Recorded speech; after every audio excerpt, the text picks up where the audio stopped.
Aujourd'hui, on retrouve Dingo pour une bonne raison, c'est qu'il va être présent sur notre site en audio et aussi en texte pour parler des petites histoires de ses photos régulièrement. On pense qu'on va faire ça tous les 15 jours à peu près, mais comme c'est important aussi de le connaître un petit peu, on va faire une petite interview. Il va nous raconter un petit peu qui il est, et puis donc pour faire une introduction pour ceux qui ne le connaissent pas, moi je l'ai connu il y a très très longtemps. C'est pas bien de dire très très longtemps, mais c'est parce qu'il a une longue et belle carrière.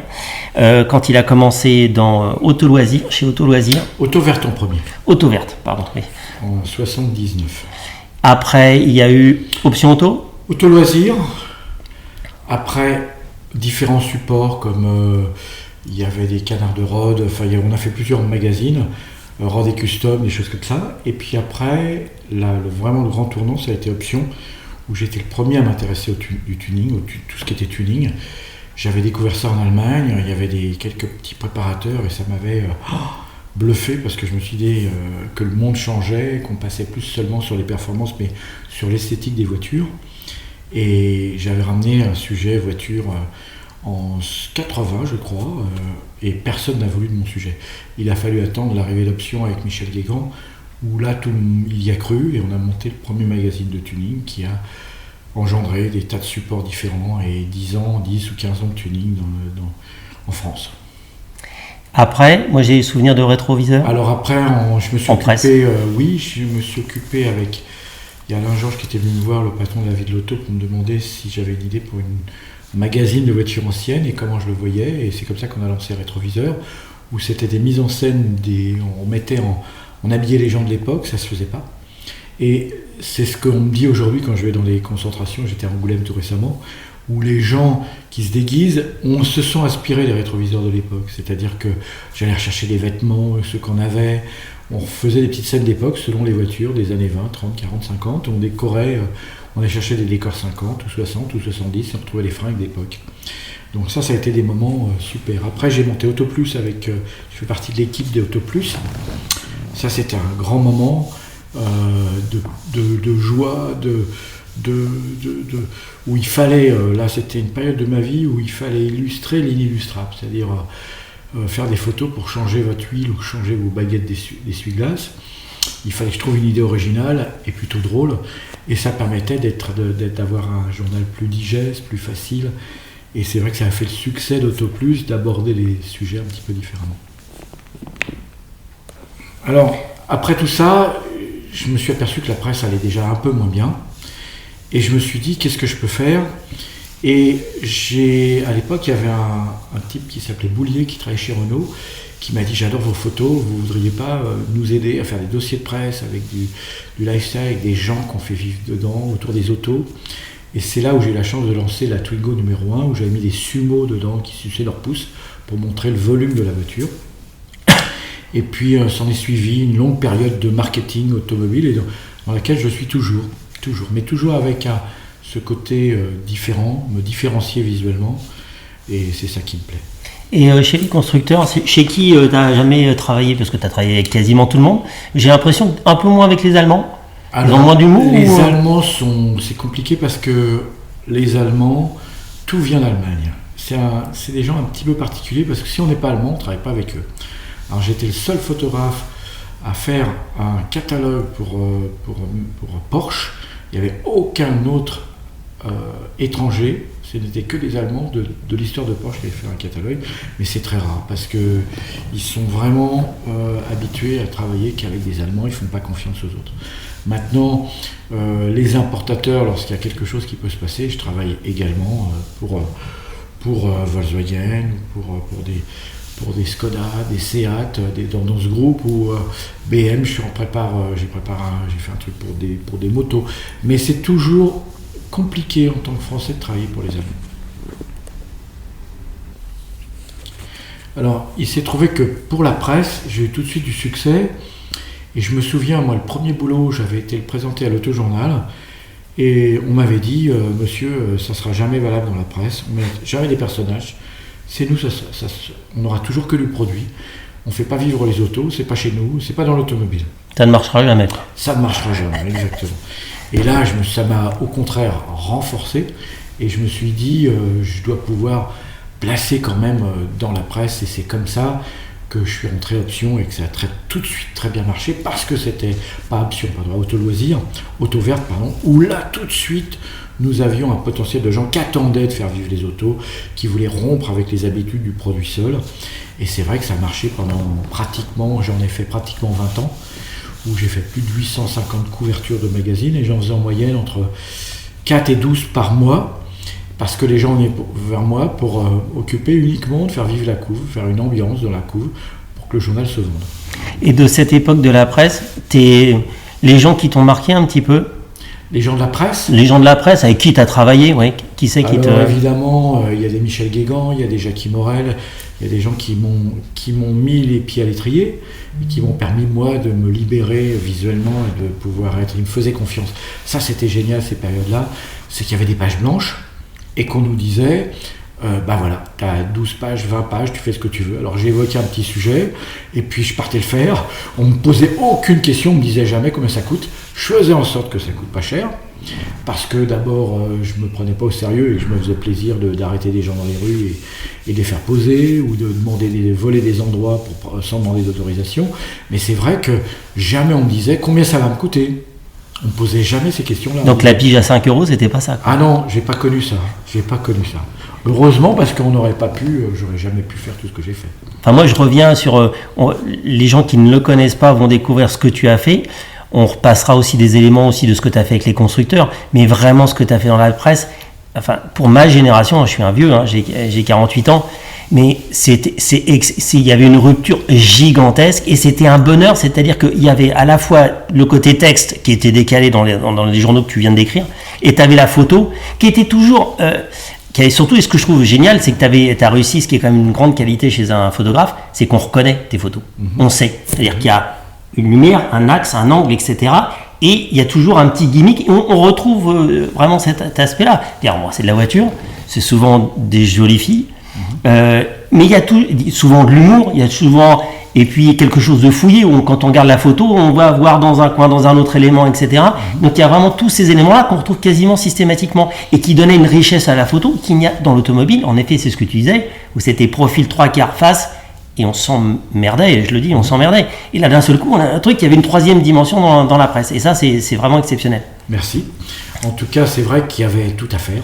C'est-à-dire on ronronnait depuis 20 ans dans la presse, et que c'est vrai que moi j'ai dit il faut inventer l'histoire qui va avec les voitures, et j'emmenais les gens à rigoler, à se comporter, puisque moi j'ai toujours eu un slogan qui était de dire que notre mère nous emmène, notre père a emmené notre mère à la clinique pour accoucher dans une auto, et que c'est vrai qu'on a en fin de vie, quand on va au cimetière, eh bien on est emmené au cimetière en voiture. Et c'est toute cette parenthèse de vie, de vécu automobile, où on ne fait pas qu'acheter une auto, on la vit. Et c'est ça qui m'intéressait. Moi j'avais vraiment une vocation pour ça, et très tôt je dessinais des petites voitures où il y avait toujours un petit personnage autour. Moi, dès l'âge de 8-10 ans, je dessinais des petites autos, des petites motos, il y avait un petit mec qui arrivait à côté, et il y avait toujours une petite histoire avec un vécu automobile. Et ça, je savais que si on y mettait de l'humain, on y mettait des émotions, et ça permettait de vendre des voitures. Alors en fait, j'ai toute une théorie là-dessus par rapport à la valeur des choses.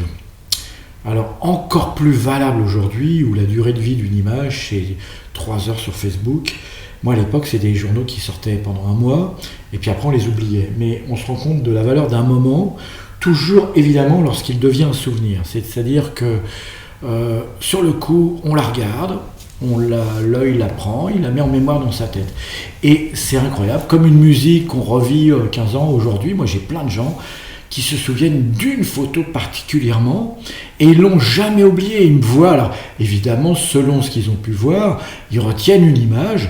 Moi, je peux pas aller quelque part sans que les gens me sortent une image que moi-même j'ai oubliée, parce que j'en ai fait tellement, mais les gens l'ont pas oubliée, parce que il y a cette espèce de mécanique de la mémoire qui retient derrière, il y a de l'émotion, parce que j'essayais d'en mettre beaucoup, et les gens retenaient cette image et retiennent de moi une image, 2, 3, 10, en tout cas, retenaient l'émotion qu'elle avait et ils se disaient mais c'est fou, moi j'aimerais vivre ce moment-là, c'est génial, où il a été mettre encore cette voiture. À l'époque, on n'avait pas Photoshop, faut pas l'oublier.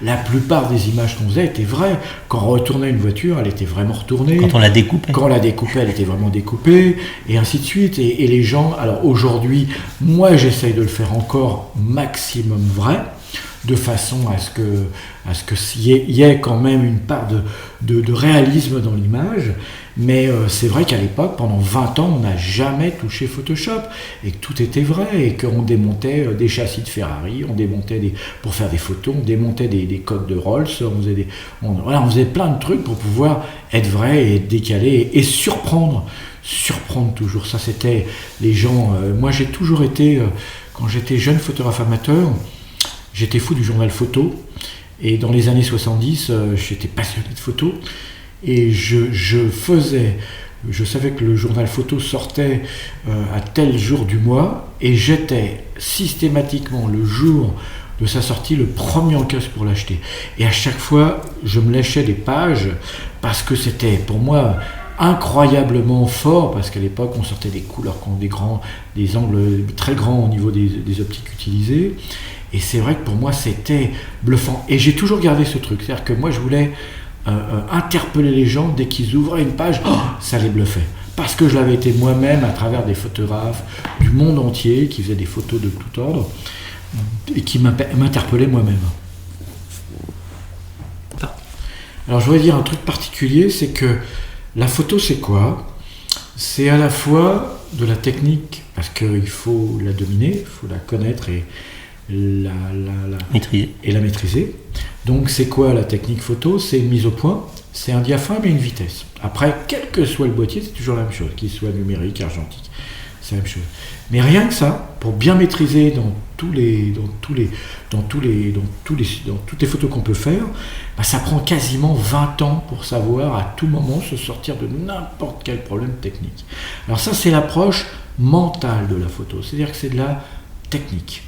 Après ça, alors, sur laquelle se rajoutent bien sûr les éclairages, les contre-jours, tout ce qu'on peut rencontrer. Mais en dehors de ça, il y a l'aspect émotionnel. Alors la technique, c'est donc mental, et donc l'émotion, c'est la créativité. C'est-à-dire qu'on vient exprimer avec la photo une idée qu'on a en tête, qu'on a rêvé, qu'on a vu. Je vais faire le descriptif des images derrière, et puis des fois c'est des images que j'ai vues moi-même et que j'ai eu envie de répéter, mais ça c'est la créativité. Alors ce qui est curieux en photo, c'est que dans les années 80, il y avait des gens soit qui étaient très très très forts techniquement, parce qu'on travaillait de la chambre, c'était des gros formats, et que les mecs étaient très forts, mais ils n'étaient pas très forts en créativité. En créativité, ils n'étaient pas forts. Et c'est vrai que après est arrivé des gens qui étaient qui avaient beaucoup plus de potentiel d'être à la fois des créatifs et à la fois des gens techniciens. Ça, c'est ce qui me plaît à faire, c'est-à-dire qu'il y a des gens qui sont essentiels, qui peuvent être que des techniciens, puis il y a des très bons créatifs qui, malheureusement, ne sont pas techniciens. Donc, ils ont du mal à aboutir leur image. Et pourtant, ils ont un bel œil alors un Photoshop à niveler un peu les niveaux, mais c'est important de dire ça, parce que la photo, c'est vraiment un ensemble. Moi, je reviens sur une chose qui me paraît important et assez en termes de fidélité. C'est fidélité à M. Canon, non ? Ouais, toujours. Toujours pour une raison. Moi, je suis fidèle avec les gens qui sont là à mes côtés. Voilà, j'ai toujours été comme ça. Ceux qui m'ont aidé, d'ailleurs, des fois, ils ne restent pas, mais moi, ça me merde parce que j'aurais aimé qu'ils restent. Mais Canon, par exemple, moi, j'étais en Nikon au tout début, puis j'ai eu un problème un jour avec un Nikon. Ils m'ont prêté des boîtiers pour me dépanner, j'étais vraiment dans la merde. Et j'ai jamais oublié ça, je suis resté toujours fidèle à Canon. C'est-à-dire que j'ai eu toutes les générations de Canon depuis 1976. Et tu as tout gardé ? Et j'ai pas tout gardé, j'ai gardé un exemplaire de chaque. Parce qu'il y en a certains où je les ai eus en plusieurs exemplaires, parce que en photo, si on a un problème technique, on a toujours un fusible avec un deuxième boîtier. Donc j'ai gardé le premier toujours. Ouais, et c'est vrai que c'est plus de 40 ans de fidélité. Ok. On va s'arrêter là-dessus, ouais. Et puis on va démarrer au cas par cas pour parler de certaines photos et soit des anecdotes, soit comment elles ont été fabriquées, entre guillemets. On peut commencer par la 3.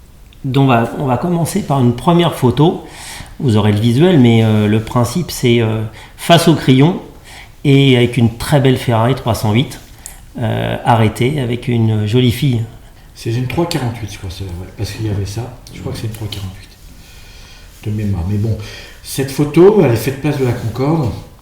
Alors à l'époque, il faut savoir que c'était un terrain protégé de la voiture de sport, était réservé qu'aux mecs. Il n'y avait pas de femmes, elle montait passagère, mais jamais au volant. Et ça, c'était la première idée que je voulais laisser passer. On est au début des années 80 là. Hein. Donc c'était de mettre une conductrice. Et de surcroît, la conductrice, elle va vers sa toilette du matin en Ferrari, place de la Concorde. Alors moi, j'avais trouvé cette fille qui était venue... je ne peux pas nous voir sur une prise de vue, j'avais réussi à la convaincre de poser nue, parce qu'elle est vraiment nue dans la cascade et dans le bassin. Et le truc, c'est qu'elle m'avait dit, moi je veux personne. Or, la place de la Concorde avec personne, c'est très compliqué. Il faut vraiment être Premier ministre ou Président de la République pour l'avoir. Donc, je lui ai dit, écoute, voilà ce qu'on va faire. On va faire un truc en plein mois d'août. À l'époque, c'était pas comme maintenant, les gens partaient vraiment soit juillet, soit août, mais en août, il y avait vraiment personne dans Paris. Et le 10 août, on s'est levé à 3h du mat et on a fait la photo à 5h30, place de la Concorde. Il y avait effectivement une voiture toutes les 30 minutes. Et j'ai foutu, alors on a posé, c'était joli parce qu'il y avait une lumière du matin qui permettait de faire le contre-jour là. Et on a posé la fille dedans, et pour l'anecdote, en fait, l'eau était viciée, enfin elle n'était pas propre, et la fille a été malade pendant 1 mois, parce que l'eau, je ne sais pas ce qui s'était passé dans l'eau, il y avait eu des impuretés dedans, et la fille pendant 1 mois elle s'est grattée. Mais on a réussi à faire cette photo, et c'était sympa, et c'est un dimanche matin, avec personne autour. Et moi, une petite question, il y a un filtre ou pas par rapport au ciel qui est un peu rouge, rapport à la Ferrari, ou tu avais un peu travaillé? À l'époque, on avait... c'est la grande mode, parce qu'il y a eu des modes techniques, c'était de mettre ce qu'on appelait des filtres coquins, et alors qu'il n'y avait rien à voir avec le fait qu'elle soit nue dans le bassin, mais c'était une marque de filtre, et on y mettait des dégradés, parce que comme on n'intervenait pas sur la technique une fois que le film était fait, à l'inverse de maintenant où on intervient sur la carte et les images qui sont dans la carte à travers Photoshop, et donc on venait noircir selon la couleur. Il y avait différentes teintes, il y avait une 40aine de filtres avec différents dégradés, et on émettait ça sur l'objectif, exactement. Ok. Alors, un autre exemple, donc là on est sur une autoroute, une bretelle d'autoroute avec une belle Porsche avec quelques soucis. Ouais, parce qu'en fait, à l'époque du tuning, aujourd'hui on va rentrer les roues dans les ailes.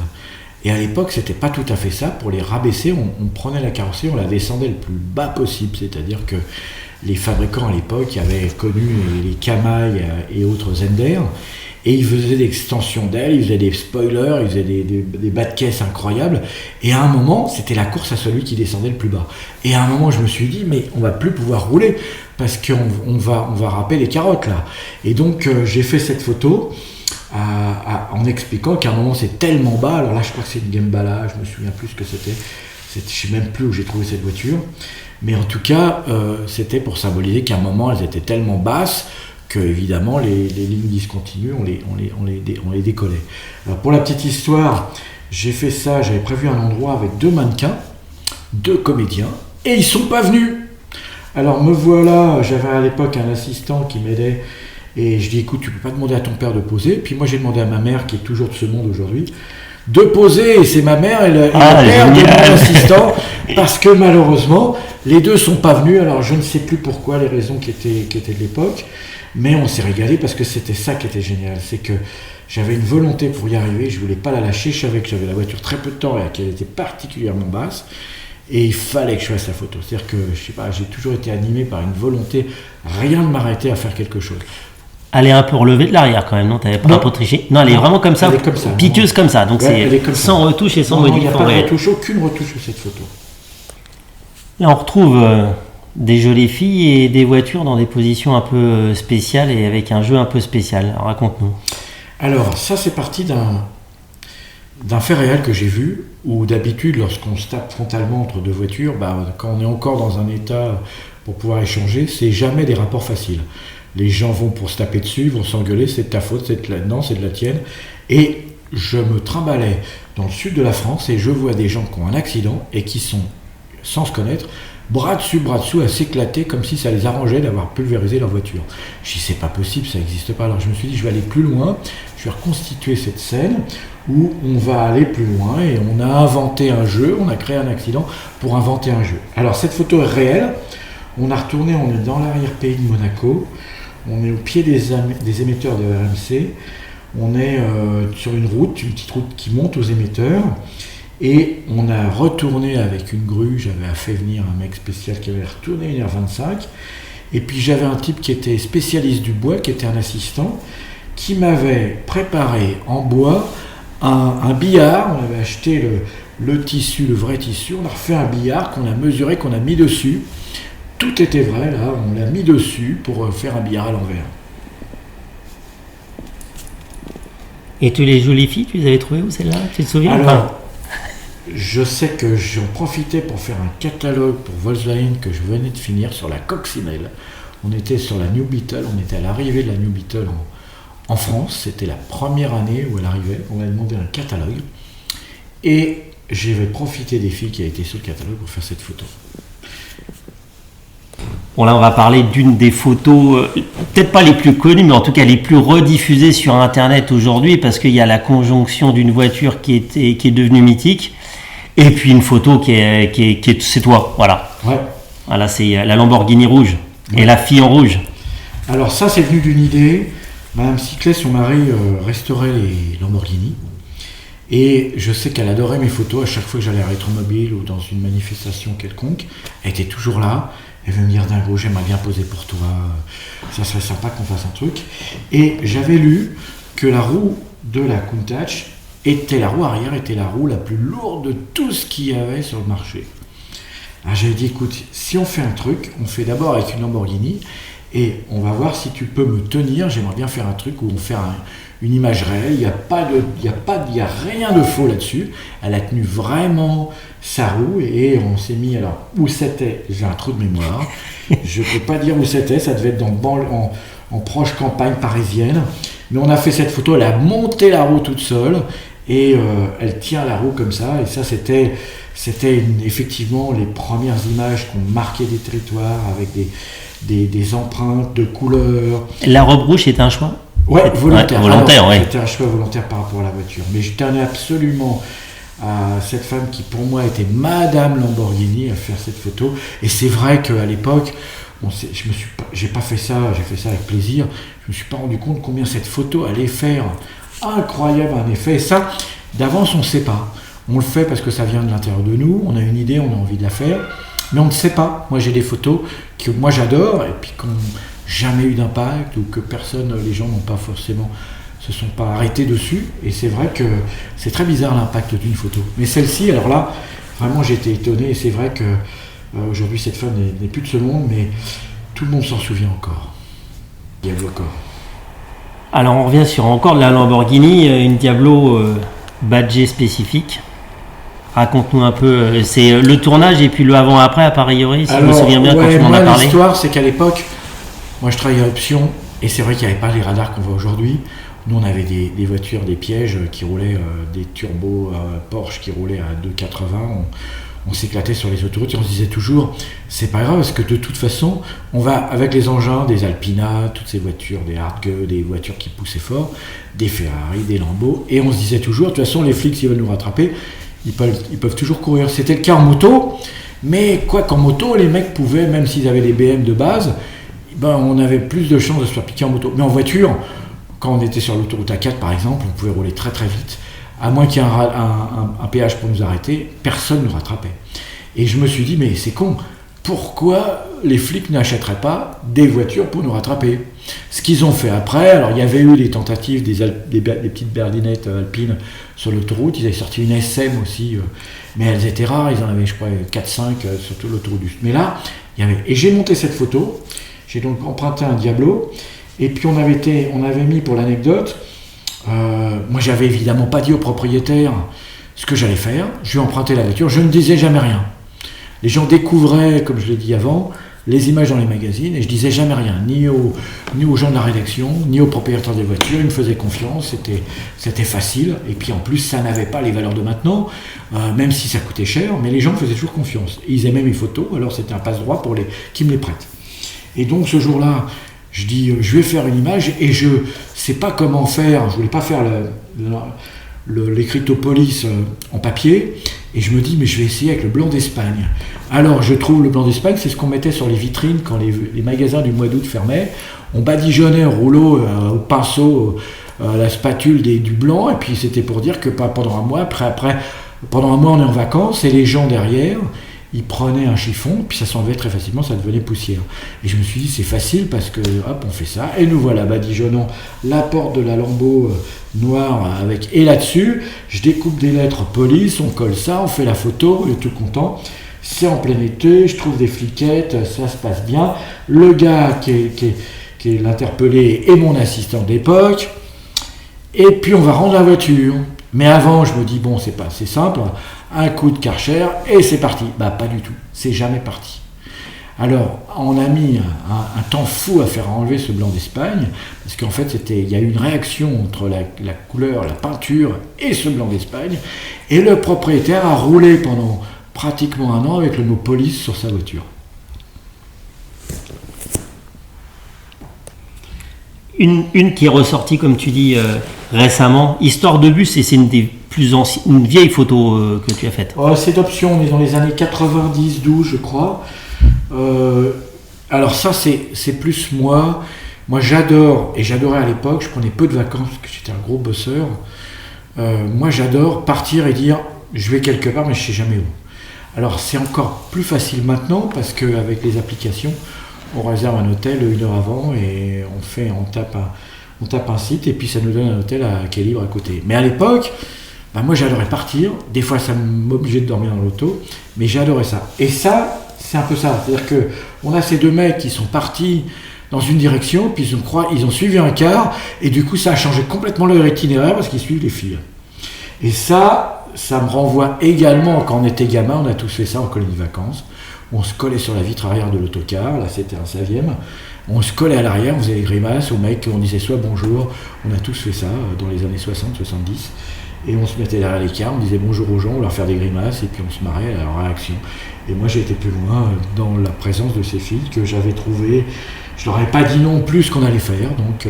moi j'insiste parce qu'on voit pas obligatoirement bien si on regarde pas bien, mais enfin elles sont toutes nues quand même, non? Elles sont pas toutes nues, elles ont le haut. Le haut, ouais. Le haut.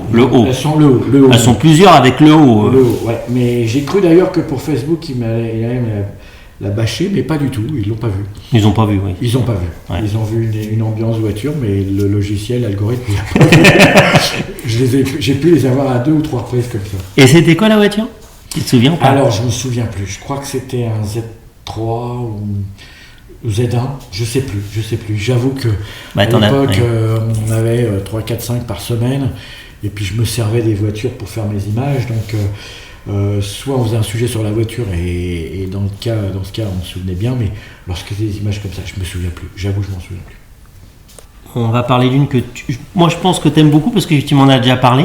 C'est pas une des plus connues que tu aies faites, alors que techniquement c'est quand même un peu une gageure. La Jaguar format cake. Ouais. Alors ça, c'était une aventure personnelle parce qu'évidemment, la vie a fait que j'ai divorcé 2 fois. Et c'est toujours des moments difficiles quand on est marié. Parce que d'abord, on a une séparation, lorsqu'on a des enfants, c'est pas facile, mais surtout, c'est pas facile financièrement. Et que moi, j'ai toujours gardé à me dire, waouh, ça y est, tout ce qu'on a gagné en commun, il y a la moitié qui part. Alors, c'est ce que j'ai voulu résumer dans cette photo, où j'avais un type qui m'a dit, vous savez, moi, je découpe les voitures. Et puis, j'avais dit, c'est génial, mais comment vous faites? Il me dit, je découpe tout, on peut tout découper, donc...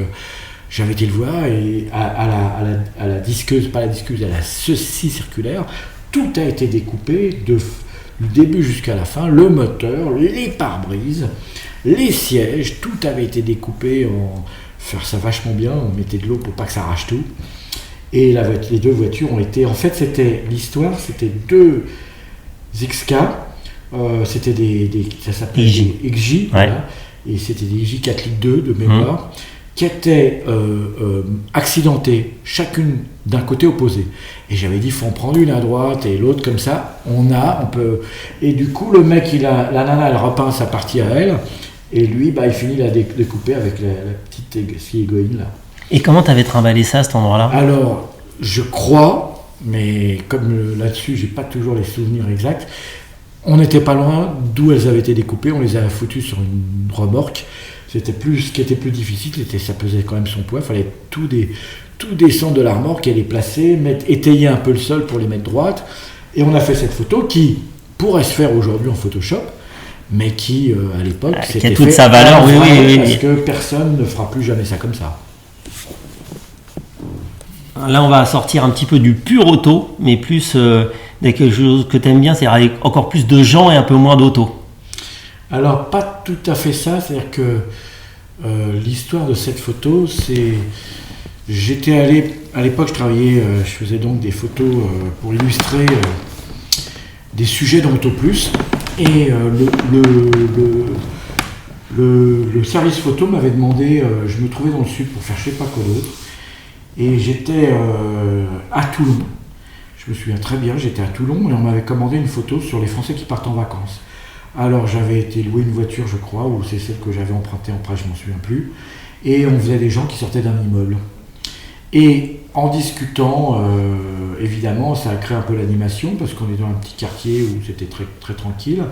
Et des gens qui sont évidemment venus me demander qu'est-ce qu'on faisait là, avec des gens avec des grosses valises bourrées de fringues, qui dépassaient, on fermait les valises et les fringues dépassaient les valises fermées, enfin un truc pour toujours interpeller. Et qui allaient dans la voiture, et les gens de l'immeuble, plusieurs sont venus me voir, et qui m'ont dit, mais vous savez, vous nous faites un peu d'actualité là, parce que nous, vous savez, dans cet immeuble, nous ne conduisons pas, personne n'a de voiture. Et j'ai dit, mais attendez, comment vous faites? Et alors ils me disent, écoutez, nous on habite au soleil, on n'a pas forcément besoin de voyager, et donc personne n'a de voiture. Alors là, ça m'a vraiment ça m'a perturbé, parce que je me suis dit, mais c'est fou, comment on est dans les années 80, fin 90 là, et je dis, mais comment on peut faire? On est au tout début, on est même pratiquement de 2000, je sais plus, dans les années entre 90 et 2000, et on est au tout début de la retouche photo. Et je me dis, écoutez, j'étais les revoir, et je dis, écoutez, on va faire une photo, et je vais vous emmener voyager. Parce que vous ne voyagez pas, mais vous allez quand même voyager, je vais vous emmener voyager avec votre immeuble. Et là, c'était ça qui était émouvant pour moi. Alors j'avais cherché, parce qu'en fait, leur immeuble était très mal placé. C'est-à-dire que dans le fonctionnement de ma photo, il fallait que je monte faire une vraie photo à près de 25 mètres de haut. Il fallait que je fasse d'abord un camion, que j'ai trouvé dans un centre un petit peu comme les Halles, un centre où on pouvait trouver des semis plates, et j'avais fait le camion avec une immense nacelle, parce qu'une nacelle ça monte maxi à 15-16 mètres, là on est à entre 20 et 30, et il fallait que je fasse l'immeuble au même endroit. Alors j'avais été voir différents immeubles, et je m'étais dit, mais c'est pas possible, il faut quand même que je le fasse avec leur immeuble.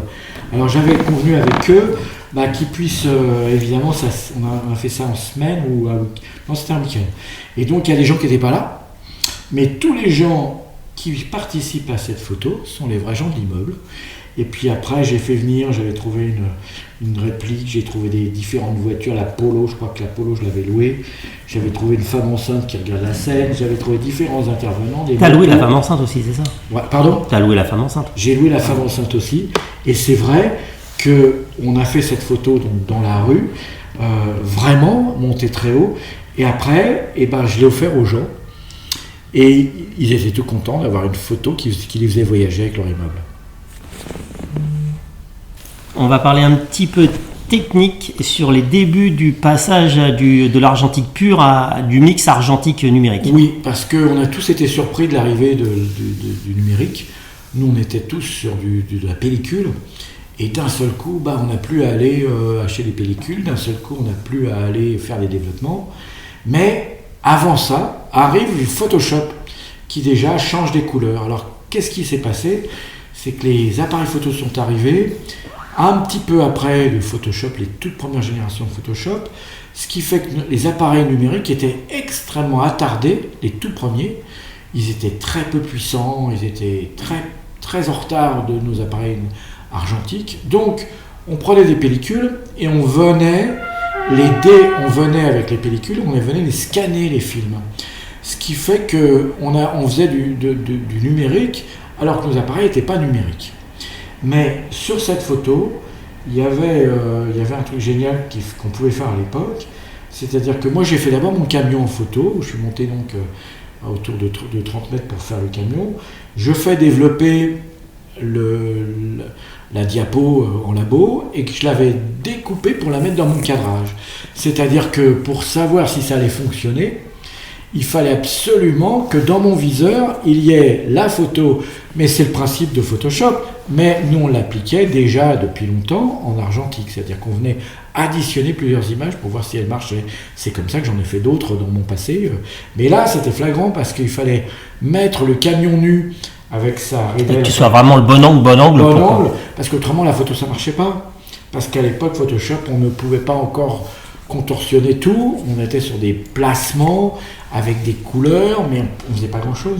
Donc j'avais fait d'abord ce camion, et après j'avais été faire l'immeuble, et j'avais dans mon viseur, on a laissé la nacelle, je suis allé faire mon développement dans le petit labo local, et je suis revenu, j'ai tout de suite vu qu'on additionnait les deux, que ça marchait, et donc j'étais content. Parce que c'était complètement, il y a eu cette période charnière là qui a fait que c'était extrêmement compliqué. Alors après, quand le numérique est arrivé sur les appareils haute performance, ça a changé notre vie. Mais à l'époque, c'était du collage en fait, c'était du collage, c'est comme ça, on est sur du collage. D'ailleurs, à la fin, quand on faisait le collage, le Photoshop était tellement pas bon qu'on finissait au pinceau. C'est-à-dire que pour faire des retouches, pour faire des dégradés, pour faire des retouches quand il y avait... c'était du pinceau qui venait colorier l'image finale. On était vraiment charnière de la technologie photo argentique et numérique. Ouais. Alors, bon... Moi, ce que je voulais dire, c'est qu'en fait, j'insiste sur la notion de souvenir, d'image. J'ai fait rire les gens aujourd'hui. La vie, elle n'est pas si gaie que ça, et moi j'ai toujours voulu essayer d'égayer cette vie, quoi, parce qu'on ne parle que d'accidents, de pollution, et depuis plus de 40 ans que je fais ce métier, j'ai toujours voulu avoir ce décalage dans l'humour. Alors ça fait de moi quelqu'un pas forcément très connu dans le milieu de la photo globale, mais je m'en fous, moi j'ai fait ça pour me faire plaisir et faire plaisir aux gens. Ça c'est important parce que je ne changerai pas ce système, mais c'est vrai qu'apporter un peu d'humour, que les gens...